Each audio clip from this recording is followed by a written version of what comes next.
Hi everyone, welcome to my channel. Mga fans ni Kim Chiu at Catherine Bernardo nagkabang-ayan dahil sa isnaban isyo ng dalawa sa nakaraang Christmas special sa Araneta. Pero totoo kaya na may isyo ang dalawa? Yan ang ating pag-uusapan ngayon.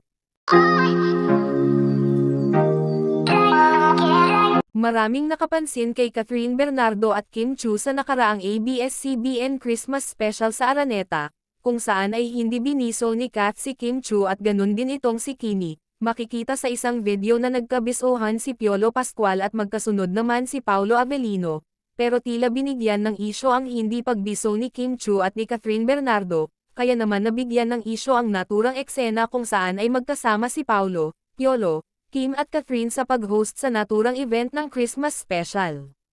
Pero ito ay pinatunayan ng isang source, kung saan ay una na palang nagkabatian at nagkabisohan si Kimi at Catherine, dahil una silang nagkita ni Kat at Kim, hindi lang talaga daw nakunan ng larawan o video dahil sa daming artista nga naman na nandoon, kaya nang sa stage na ay hindi sila syempre nagkabisohan dahil tapos na naman pala. Sabi pa ng isang source na sana daw ay manahimik na ang kanilang mga fans, dahil hindi sila magkaaway, sadyang hindi lang ganun, ka-close ang dalawa, pero wala talagang isyo ang dalawang celebrities.